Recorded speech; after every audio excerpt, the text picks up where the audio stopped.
Albert Einstein once said, everybody's a genius. But if you judge a fish by its ability to climb a tree, it will live its whole life believing that it is stupid. Ladies and gentlemen of the jury, today on trial we have modern day schooling. Glad you could come. Not only does he make fish climb trees, but also makes them climb down and do a 10-mile run. Tell me, school, are you proud of the things you've done? Turning millions of people into robots, do you find that fun? Do you realize how many kids relate to that fish?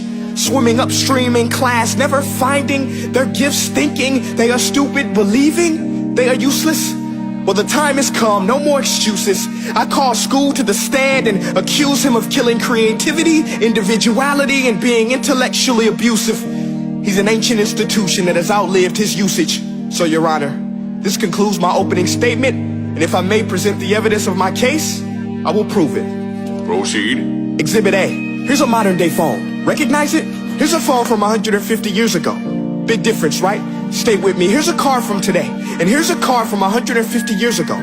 Big difference, right? Well, get this. Here's a classroom of today, and here's a class we used 150 years ago. Now ain't that a shame? In literally more than a century, nothing has changed.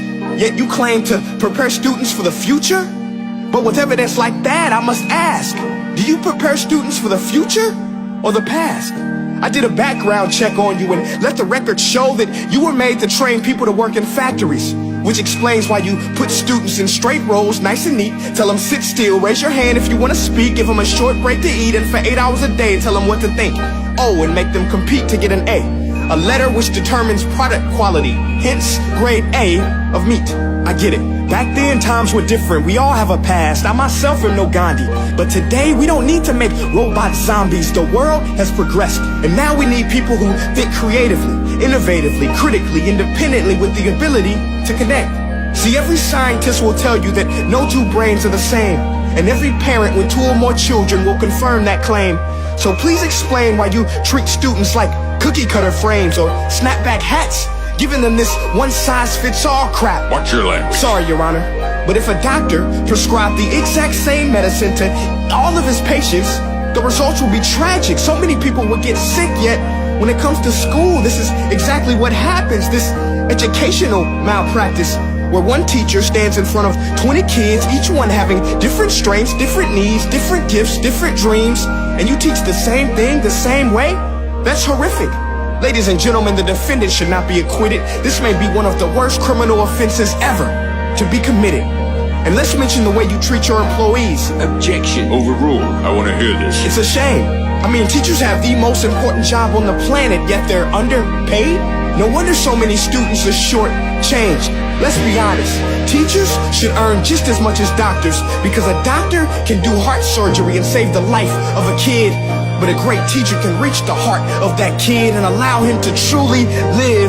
See, teachers are heroes that often get blamed, but they're not the problem. They work in a system without many options or rights. Curriculums are created by policymakers, most of which have never taught a day in their life.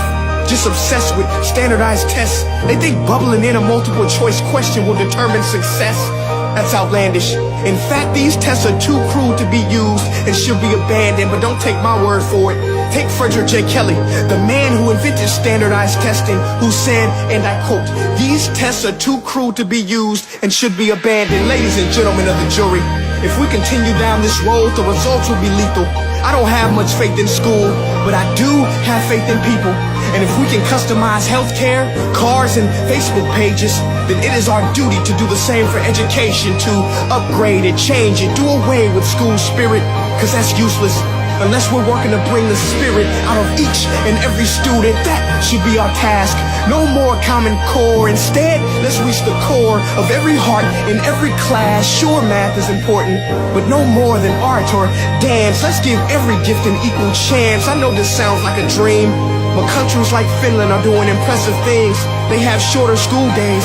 Teachers make a decent wage. Homework is non-existent, and they focus on collaboration instead of competition. But here's the kicker, boys and girls. Their educational system outperforms every other country in the world. Other places like Singapore are succeeding rapidly. Schools like Montessori, programs like Khan Academy. There is no single solution, but let's get moving. Because while students may be 20% of our population, they are 100% of our future. So let's attend to their dreams, and there's no telling what we can achieve. This is a world in which I believe, a world where fish are no longer forced to climb trees. I'll rest my case.